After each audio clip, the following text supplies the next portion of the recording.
What's poppin' YouTube? It's Ricky Desktop coming at you to show you how I made the boat beat and go through different elements of it that I think made it super unique. As of right now, 3.1 million different videos have been made with it on TikTok. Wild. Anyways, let's get right into it. So I started off with this sound and immediately knew I had to pitch it up. So I dropped it into Ableton and pitched it up 3 steps. That sounds like this.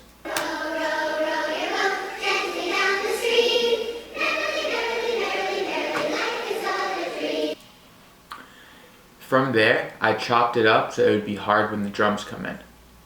Something I really stand by with my production is that silence is the most important musical instrument. And so I know that sounds kind of contradictory, but I basically just mean like the pauses are the most important. Like the pauses are what bring everything together. So I'll play you these chops and just pay attention to the little pauses.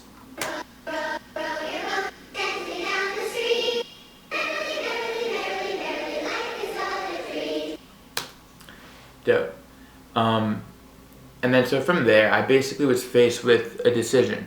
I could either make it really dark and trappy and tribal, or make it kind of melodic, emotional, and nostalgic. And so my vision on the day of making it was basically to have it be melodic and emotional with like a chord progression, but then have the drums and bass hit really trappy, so you kind of get the best of both worlds, which is something that I think just made the beat really stand out. So I came up with this chord progression, which sounds like this. No. So it was like,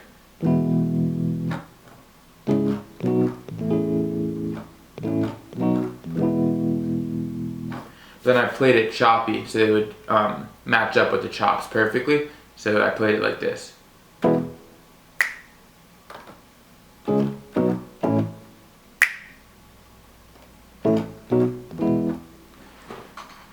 So here's what the keys sound like with the chops. And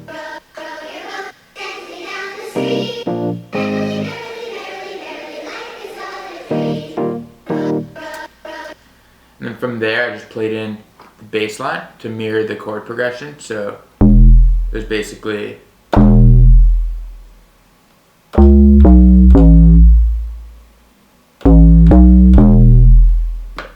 So here's what the bass sounds like with the keys and chops.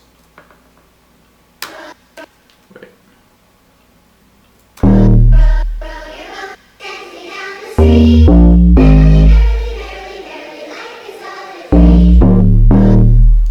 For all the producers out here watching this, something important that I kind of learned is like, in this day and age, since people are mainly watching on their phones, you want to add a lot of high frequency to the bass line so that you can like hear the bass out of phone speakers. And so in Ableton, I use what's called a saturator, but in FL Studio or Logic, it might be something else, but basically just figure out a way to boost the high frequencies of the bass, and that makes it hit hard. But yeah, so from there, I added the drums. So here's what the drums sound like by themselves.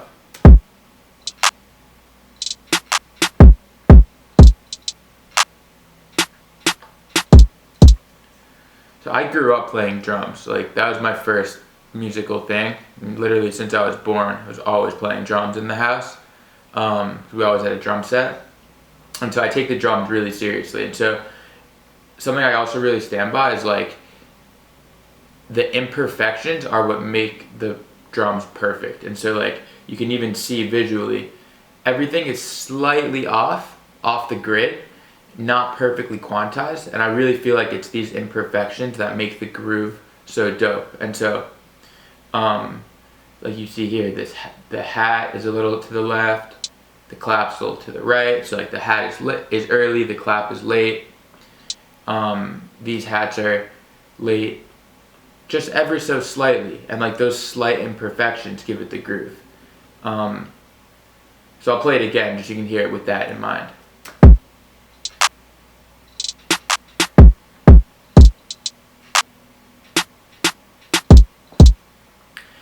And then the other thing about the drums, I do this in a lot of my beats, is instead of adding that second clap, I'll add a kick there instead. And so that's really dope because it gives the dancers an opportunity to interpret that into like a move. So with the boat beat, they were doing the mop like when those kicks come in, but like people do different stuff, and I think that's just important to have parts of the beat where like dancers can just like really feel it and just do something unique. So here's the kicks I'm talking about. So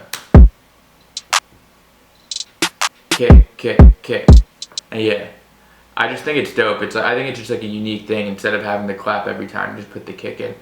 And then, all right, so let me run the keys, the bass, and I'll not do the chops just so we can hear the beat by itself. So, hey.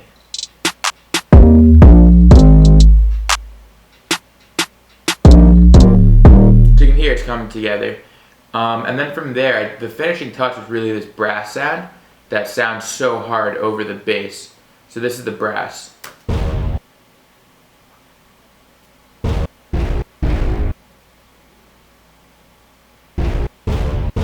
And yeah, like, I think that honestly is what makes that first drop hit so hard. The brass with the bass and the kick, it just slaps, like, hey. And yeah, so that's pretty much that. So I'll play from a little before the drop and we can all vibe for a sec.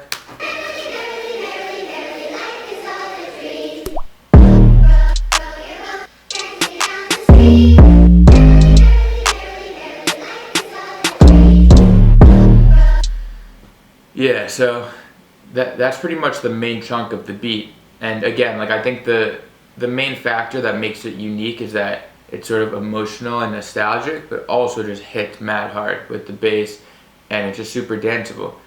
And then the rest of the beat, I basically just duplicated over and over the row, row, row. So it's like, and then played these piano chords real pretty. So it's like,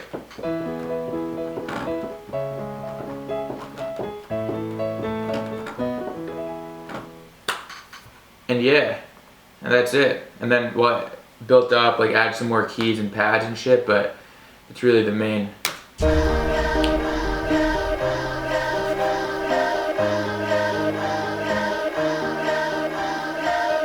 yeah, so this is the extra keys and pads.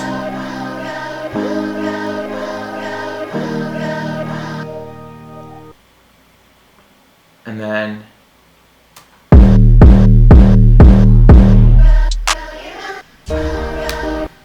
there we go. Much love. I really hope y'all got some value out of this. This is my first tutorial with the screen share and stuff, so let me know in the comments down below what I can do to improve. And yeah, much love. Make sure to hit the notification bell, subscribe for like the dopest music content from your boy Ricky Desktop. And yeah, take care. Much love, everybody.